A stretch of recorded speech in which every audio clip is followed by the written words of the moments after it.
Assalamualaikum warahmatullahi wabarakatuh. Marhaban ayyuhat talibin wat tulab wat talibat. Pada kesempatan kali ini pembahasan materi bahasa Arab kelas 8 masih dalam bab 2, beranjak ke pertemuan ketiga. Pada kali ini kita akan membahas at-tarkib, yaitu susunan tata bahasa mengenai jumlah ismiyah, jumlah fi'liyah, fa'il, dan maf'ul bih. Kita teruskan pada pengertian.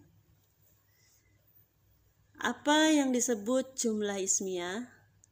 Jumlah ismiyah jika di dalam bahasa Indonesia disebut kalimat nomina, yaitu jumlah atau kalimat yang diawali dengan isim.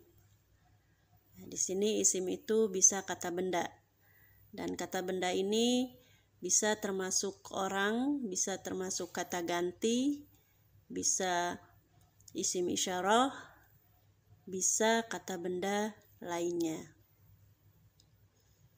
Nama itu termasuk kata benda jika dalam bahasa Arab.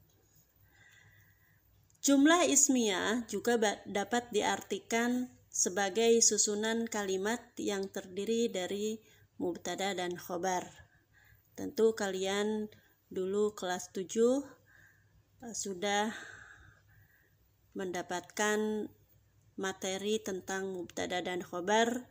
Jika kalian lupa, silahkan dibuka materi kelas 7 ya, yang ada di link YouTube. Nah, jumlah ismiyah juga dapat diartikan sebagai susunan kalimat yang terdiri dari fa'il dan fi'il. Bisa ada juga maf'ul bih tambahannya.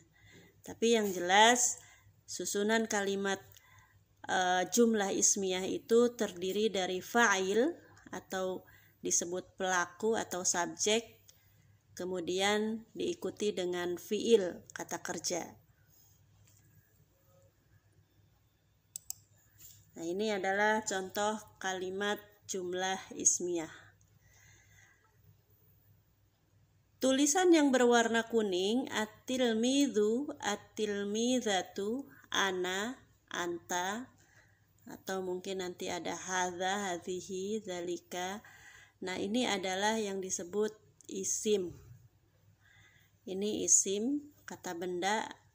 At-tilmidhu, seorang murid laki-laki. At-tilmidhatu, seorang murid perempuan. Ana, anta, ini termasuk isim domir.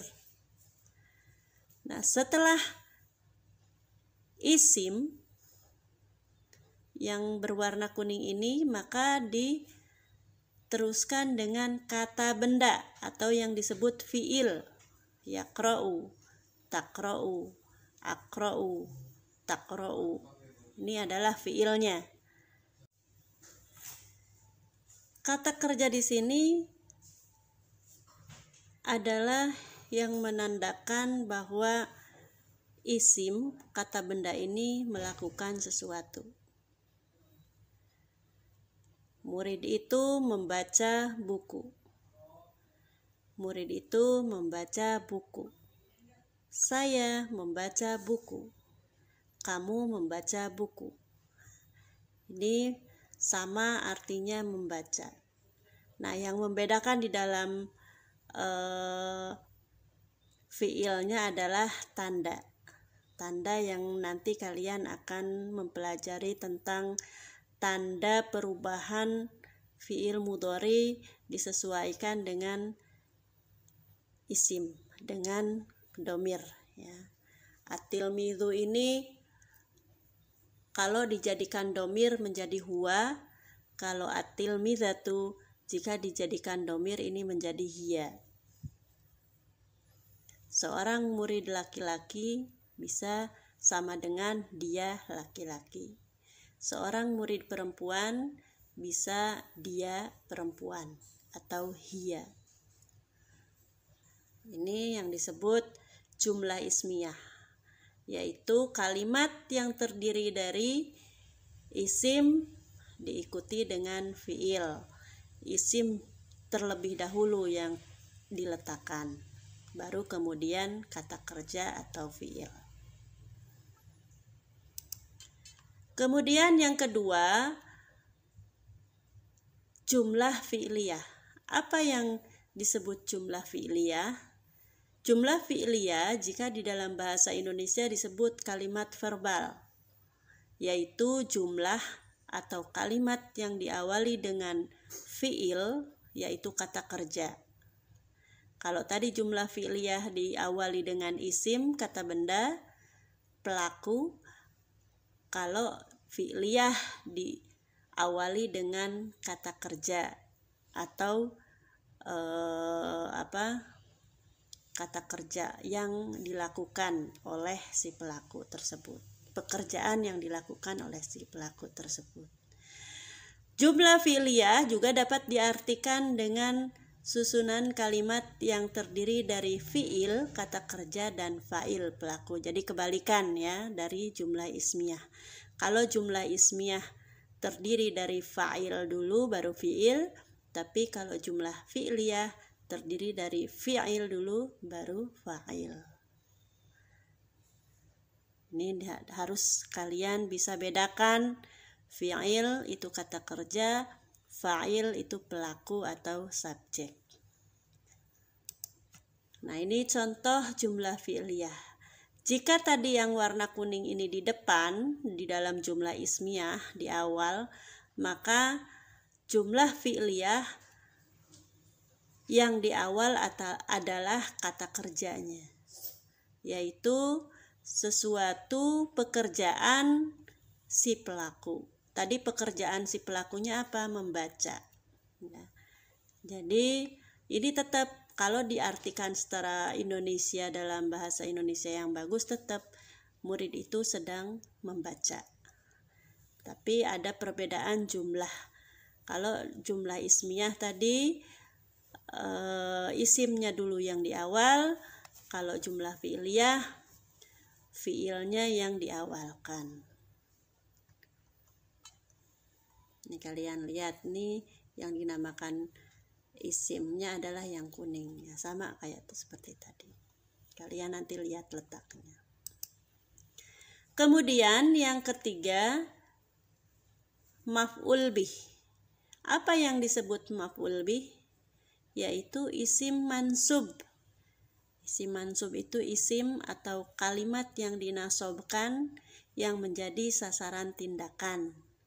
Dalam hal ini disebut kalau di dalam bahasa Indonesia adalah kalimat objek, kalimat yang menjadi sasaran tindakan, di mana posisinya menjadi sasaran tindakan si pelaku. Nah, ciri khusus maf'ul bih bagi isim mufrad, yaitu isim yang tunggal ya, adalah dengan ciri menambahkan fathah pada akhir kalimat. Contoh, ini sama kayak tadi ya. At-tilmidhu, at-tilmidhatu, ana dan anta ini adalah isim. Yaqra'u, taqra'u, aqra'u, taqra'u ini adalah fi'il. Al-kitaba ini yang menjadi maf'ul bih. Tanda maf'ul bihnya karena ini isim mufrad, isim yang tunggal adalah fathah. Sama saja di dalam jumlah fi'liyah ataupun jumlah ismiyah. Nah, kalau yang jadi contoh ini adalah jumlah ismiyah. Kalau mau dijadikan jumlah fi'liyah, tinggal yaqra'u atau fi'ilnya ditaruh di depan sebelum isim. Jadi pada intinya kesimpulannya adalah kalau jumlah ismiyah itu subjek plus predikat, predikat ini kata kerja plus objek. Kalau dalam bahasa Arab subjek itu isim atau fa'il, predikat itu fi'il atau kata kerja, objek adalah maf'ul bih. Jadi subjek dulu atau isim atau fa'il dulu. Pelaku ya. Baru kemudian kata kerja, baru kemudian objek. Kemudian kalau jumlah fi'liyah, predikat atau fi'il atau kata kerja dulu, baru subjek, isim atau bisa juga disebut fa'il, bisa juga disebut pelaku, kemudian objek atau maf'ul bih. Ini urutannya, rumusnya, ya. Jadi itulah jumlah ismiyah dan jumlah fi'liyah, perbedaannya dan penggunaannya di dalam kalimat bahasa Arab. Sekian, syukran katsiran bihudurikum. Wassalamualaikum warahmatullahi wabarakatuh.